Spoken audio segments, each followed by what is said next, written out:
savage. That the magic. It's automatic. Got a master. Who was that? Living legend. All right, so here with Coach Lars. What are you doing here? What's your actual role? Just taking up space. No, I am here on official duties. I am doing the commentating for Rogue. Right. So, And I don't think many people would know that at Giants you actually have no official duties. no, I help promote their shows for them. So Yeah. they kind of, they allow us to be backstage and stuff, and we do a lot of promotional work for them. So, Yeah. simple as that. Sometimes I'm just backstage helping you most of the time at Giants Live. Yeah. This is a little bit different. I can't get backstage in this show. I've got my broadcast strap, which only allows me certain areas. The reason they're so strict on that, I found out, it's not so much because of the strongman, it's because of the CrossFit. The CrossFit, there's a lot of secrecy in terms of events. But obviously you can't really have secrecy with the strongman stuff because it's so heavy, it would be dangerous to have that secrecy. But they don't want events getting out there. So they try and keep everyone separate. And yeah, they're pretty strict on who's allowed backstage. I mean, I could have got backstage as your coach, but I'm going to be commentating while you're competing. So I'll have my phone on me. If you need me, I'll be there. I'll be watching every move that you do. Maybe I'll have in my. earpiece. Are you going live? We will be live. Yeah, I'll just chuck in the live YouTube, put it in a headphone. Here you go. One more. But yeah, the whole process is pretty full on. Now, even the coach can go backstage in certain parts and can't go in certain parts. Really? Yeah. But you're doing the live commentary? You're speaking throughout the whole thing. So all the strongman stuff, I'm doing the live commentary for. I'm not doing the CrossFit. Okay. So they've got a different analysis for the CrossFit. Sure. That leaves you open for most of the day then. Not So too bad. there's blocks where I get free time. Right. So let's go over events today. We start with the deadlift. Now, have you sussed out the deadlift setup I too haven't much? been able to go over and see it, but I spoke to you yesterday and you seem pretty happy with it. Yeah. Feel like you can kind of get your feet a little bit closer. Oh, don't say that. It doesn't matter now, they're doing it today. By the time this goes out, the competition's going to be done. Yeah, I think if you stand with your feet further under than you traditionally would, it almost, because then the line of action never changes. So if the line of action is like 2 degrees back, it pulls you into your lockout, and so long as you can stabilize, and at 900 pounds, it shouldn't be that bad. You've got that power off the floor as well, which some of the athletes, like if we're looking at traditional lockout strength, there's a few athletes that are probably stronger than you at that lockout power, Yes. but you've got that power off the floor. And with this type of bar, if you can blast it past your knees and then be closer and just use your legs to kind of lock out, I think you're going to be in a good position. Well, in 18 inches with a squat bar it's short, like it's only about 5 feet, that's not far off of a deadlift bar from the ground. We're talking like maybe 3 inches, which I always say 3 inches is a lot. But so in that one, remind me your prediction video. Who do you think is going to do well? I think the top, if it was a standard deadlift, but based on what I kind of originally thought it would be like an 18-inch silver dollar type deadlift, I'd probably say Novikov and Pavlo. That traditional kind of pull. The way this kind of looks, it doesn't look like it will be as traditional. I still think both of those will do very, very well. I think you'll do very, very well. I think potentially guys like Bobby and Trey Mitchell could do well as well. I would say that would be your top 5, and you can never count out Martins. But Martins generally is much better from the floor. Yeah. So, Which, honestly, this isn't far off. Yeah. And but he's got that traditional, perfect kind of deadlifting style, which is more glutes and hamstring orientated. So we'll see. He needs big points on this one. I mean, he's probably potentially the favourite overall, obviously defending champion. Yeah. But this is an event he might not get in the top 5 on. If he's not in the top 5 on this, he's in trouble. Tough. If he can get himself in the top 4, he's holding on to being within. You know what I was thinking yesterday? When's the last time you've seen Alexei without a suit? Were you allowed suits at the shore? Yeah. No, you're right. There you go. Sorry, Alexei, no suit, lift below the knee. Is it below the knee? Yeah. Yeah, it's going to be interesting because obviously the Hummer tire flexes, so it starts below the knee. Yeah, but it flexes, and by the time you're pulling, it's over the knee. Traditionally, when it's been no suits, he's not been that good, but he did surprise me at the Shore Classic. I was quite surprised with how he did on that. Yeah, I mean, you never know, right? And you never know. But you can't count him out. I think Alexei and Pavlo would be the 2 best, but no suit Alexei, a little bit lower than we thought, not sure. Yeah. And Pavlo not even taking a attempt. It's a mistake to not touch that equipment because it's not the same as a normal deadlift. And we all know how good his deadlifting is. Yeah. You know, phenomenal, Yeah. great technique as well. And I mean, he has a lot of flaws in technique on other events, but when it comes to deadlifting, Yeah. he's very, very solid. But I would have been testing this equipment, not necessarily at heavyweight, but just getting a feel for how it moves. No, and we had it at 600 pounds, like, and it felt fine. It was nothing, but yeah, And it's supposed to be 900, yeah? loaded to 900. So what do you reckon rep-wise? Close to 10? For the win? I think 10. Yeah? Yeah, I think 10. I was chatting to Magnus and the referees. I was trying to figure out what they thought would be a good number, and they don't want someone getting loads and loads of reps. They don't want people like getting 0. Yeah. They kind of want the winner to be hitting around the 10 mark, and Yeah. I think 7 to 10 is going to be a good score. Yeah, yeah. So then we move into dumbbell ladder, and this is when I think wetness is going to start to come into play a little bit. Do you think they're going to be able to keep the dumbbells dry? Yeah. Yeah? Yeah. The dumbbells will be dry. I'm guessing they won't be doing it on the grass, so they'll have dried all the flooring and everything that they're supposed to be done. I know they're it's not like you go to some strongman comps, you just get on with it in the rain. Yeah. The Rogue are really hot on safety, so they want everything to be kind of perfectly dry. Which- They've got equipment to dry everything. It's not like, some comps that you go to where if it's a bit damp, they'll just be like, leave it like that. I think everything will be perfect before they start. If it keeps raining, it'll probably get pushed back. Yeah, You end up, yeah. this could be something that some people struggle with. The competition could roll into Sunday. Yeah, yeah. Which, you know me, I think you'll be fine. the more shit that goes wrong, the better, the happier I am. Yeah. Well, everyone And I else think that's stirs. great. Your ability to just stay relaxed and roll with the changes is very, very beneficial. Which is lucky, right? Because I don't have to put an effort into it. Yeah. I haven't been to a Some sports site, people, it's sort of what some it people is. kind of stress out about every little thing. Yeah, yeah. But dumbbell, I think 3 quick, just like last year, puts you top 3. What I do would you think? agree. Yeah? 100% agree. Yeah. We've kind of spoken about this. I think you've got to focus on a good time for 3. Yeah. And then have an attempt at the 4th. Yeah. I think Alexi wins this event. And then I think you or Martins could be second. You know, third.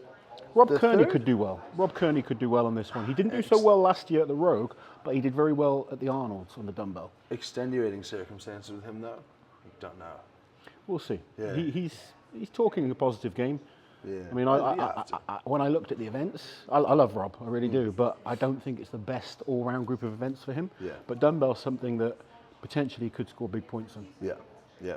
You know, the 3rd and 4th dumbbell are only like, £5 difference? Something like that?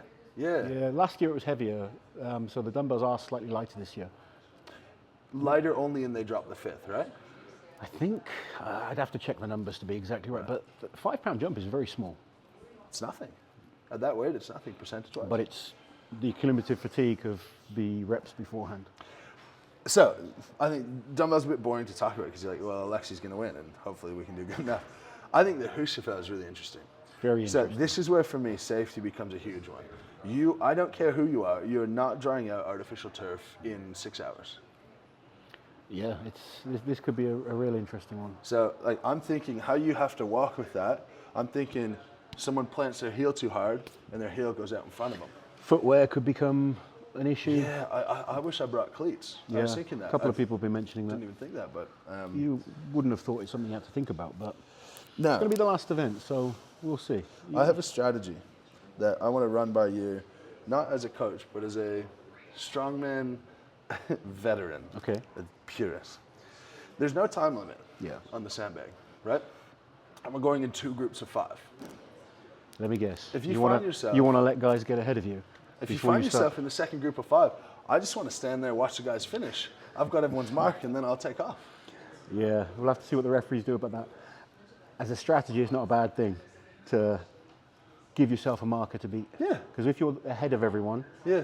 you know, I've seen people go flying ahead and think they've done it. They've gone a great distance. They've gone down, and someone's just kept coming and coming and coming. Yeah. And having a marker to beat on an event like that Yeah. is huge. Yeah. Like, if Mitch was to, if say you and me were training, and you went out and did a distance, it's really hard to kind of push yourself to the absolute limit. Yeah.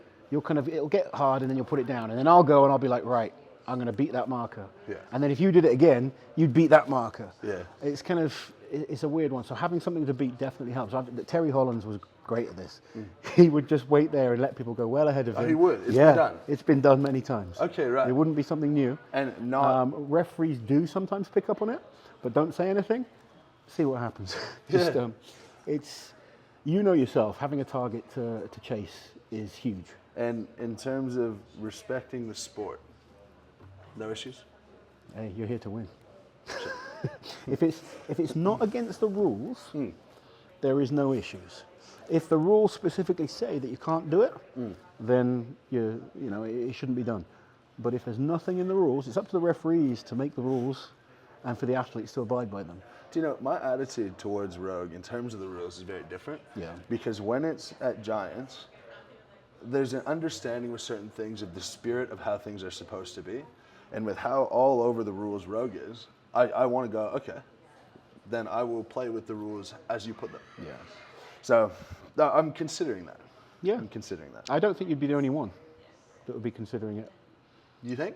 I wouldn't be surprised to see Martins do something similar. Yeah, imagine 5 people because they're doing Looking it over all each other. Me, Alexi Martinez. I actually quite like the fact that it's 5 of you at a time. Yeah. That works pretty well. Yeah. It's almost a social pressure thing. I think in the rules, if I might be wrong, you can correct me, but I think you've got 60 seconds to pick the bag up and get moving. Yeah, but how many guys are going to be moving for 60 seconds? You either get it up or you don't. I mean, you might fail it once by mistake, No, but I mean, if I'm standing and waiting, you wait 30 seconds, oh, yeah, you yeah, know what yeah, people yeah, are. yeah. So, yeah. So then after day 1, you're pretty strong that Alexi's going to be in the lead, but... I think the first 2 events particularly very good for him. Of course. The third one is an unknown. Yeah. I've seen him do quite well on carrying events before, and I've seen him do badly on them before. And it's a new object. So for most people, it's one of those events that results vary, like comp to comp. You get certain athletes that just all, like Mariusz Pudzianowski, for instance, was always good at this type of event. Yeah. Thor was always good at this type of event because Thor had such long arms that he could clamp around everything. Yeah. If you can get your hands clamped, Yeah. it makes a huge difference to the distance that you can Too get.